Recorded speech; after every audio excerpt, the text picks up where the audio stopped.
Hello guys, welcome to my channel.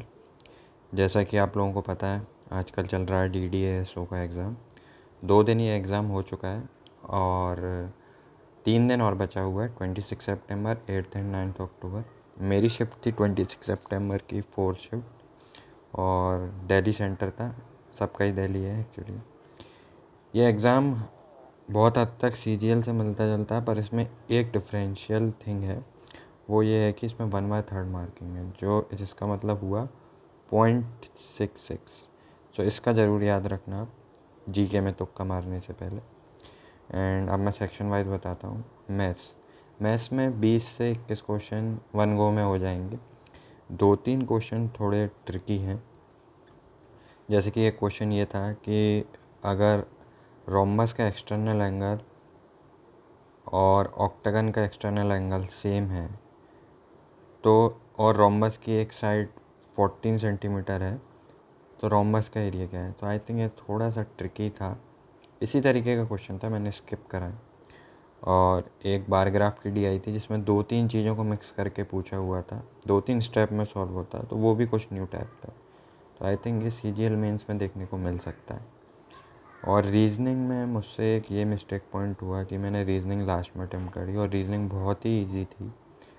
2 question कुछ new थे, बाकी इजी थी। तो मुझे 13 या 14 मिनट में मैंने 20 या 22 क्वेश्चन कर लिए थे।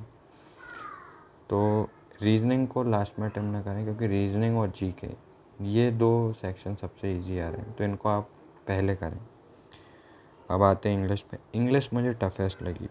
इसमें जो पैसेज था उसके मीनिंग्स, वोकैब, वो बहुत टफ थी। उसकी लैंग्वेज भी थोड़ी टफ थी, एडिटोरियल टाइप थी, पर कर सकते थे आप अगर आपने प्रैक्टिस कर रखी। फ्रेजल वर्ब भी अच्छे पूछे हुए थे 2-3, और साइनो एंटो के तो हवा ही नहीं लग रही थी। और उन्होंने जो SSC में पूछते हैं, जैसे ऑप्शन से आप एलिमिनेट कर सकते हैं, वो भी इंग्लिश में नहीं हो रहा था।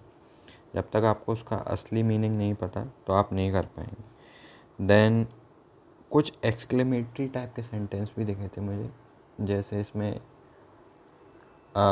इस टाइप के थे कि AHUGGH, ये जो एक्सक्लेमेशन होते हैं अपने डिस्गस्ट वाले और शॉक वाले, इसमें से कौन सा यूज़ होगा। तो ये कुछ न्यू टाइप का था।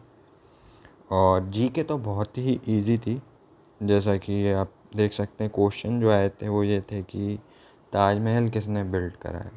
तो आई थिंक इससे बेसिक कुछ हो नहीं सकता। सेकंड हाईएस्ट मैन्युफैक्चर मोबाइल कहाँ होते हैं, ये इंडिया था इसका आंसर। और 2011 सेंसस में केरला की लिटरेसी रेट कितनी थी। तो ये बहुत इजी थे। मैंने 19 अटैम्प्ट करे। टोटल मेरे 88 अटैम्प्ट हैं out of 100। So I think decent attempt है। और मेरे हिसाब से जो कट ऑफ जानी चाहिए जनरल के लिए, सेफ स्कोर बता सकता हूँ मैं, 150 प्लस तो आप मान के चलिए, क्योंकि 52 वैकेंसी हैं। अगर ये 20 टाइम्स भी लेंगे तो 4000 बच्चे को छो रहे हैं। UR की 52 वैकेंसी है, बाकी ओवरऑल 125 हैं शायद। सो अगर ये 3 से 4000 भी बच्चे लेंगे तो UR कैंडिडेट 150 प्लस के नीचे सेफ ना माने। और अगर आपको और कोई क्वेश्चन है एग्ज़ाम से रिलेटेड तो आप कमेंट सेक्शन में पूछ सकते हैं। Thank you.